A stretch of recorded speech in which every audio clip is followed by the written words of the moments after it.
This is a story called Elmer by David McKee. There once was a herd of elephants. Elephants young, elephants old, elephants tall or fat or thin, elephants like this, that or the other, all different but all happy and all the same colour. All that is, except Elmer. Elmer was different. Elmer was patchwork. Elmer was yellow and orange and red and pink and purple and blue and green and black and white. Elmer was not elephant colour. It was Elmer who kept the elephants happy. Sometimes he joked with the other elephants. Sometimes they joked with him.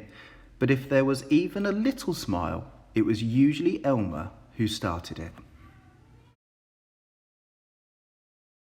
One night, Elmer couldn't sleep for thinking, and the think that he was thinking was that he was tired of being different. Who ever heard of a patchwork elephant, he thought. No wonder they laugh at me. In the morning, before the others were really awake, Elmer slipped quietly away, unnoticed. As he walked through the jungle, Elmer met other animals. They always said, "Good morning, Elmer." Each time Elmer smiled and said, "Good morning." After a long walk, Elmer found what he was looking for. A large bush covered with berries, a large bush covered with elephant-coloured berries. Elmer caught hold of the bush and shook it so that the berries fell on the floor. Once the ground was covered in berries, Elmer lay down and rolled over and over, this way and that way, and back again. Then he picked up bunches of berries and rubbed himself all over, covering himself with berry juice, until there wasn't a sign of any yellow or orange or red or pink or purple or blue or green or black or white. And when he had finished, Elmer looked like any other elephant. After that, Elmer set off back to the herd. On the way, he passed the other animals again. This time, each one said to him, "Good morning, elephant." And each time, Elmer smiled and said, "Good morning," pleased that he wasn't recognised.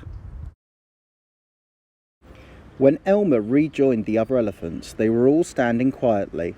None of them noticed Elmer as he worked his way to the middle of the herd.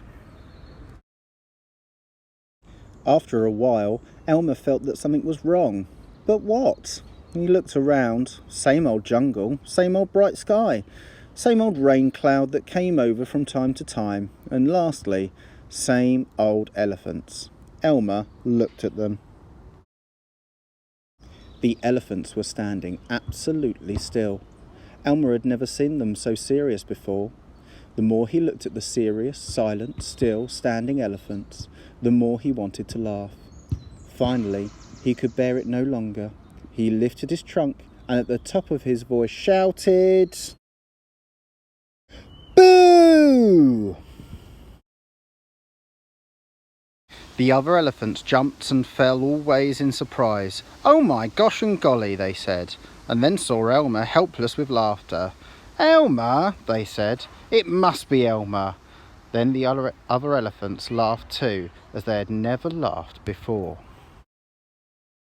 As they laughed, the rain cloud burst, and when the rain fell on Elmer, his patchwork started to show again.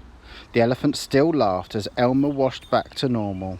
"Oh, Elmer," gasped an old elephant, "you've played some good jokes, but this has been the biggest laugh of all.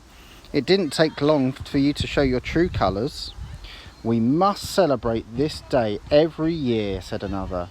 "This will be Elmer's Day. All elephants must decorate themselves, and Elmer will decorate himself elephant colour." That is exactly what elephants do. On one day a year, they decorate themselves on parade. On that day, if you happen to see an elephant, ordinary elephant colour, you know it must be Elmer. Well, that was a nice story, guys. I want you to see if you can make your own patchwork animal now. It doesn't have to be an elephant. We did our favourite animals the other day, didn't we, and our pet. So you could do a drawing of your pet and make it patchwork, or you could do any animal you want. Take a picture of it and send it to me on the Class Dojo messages.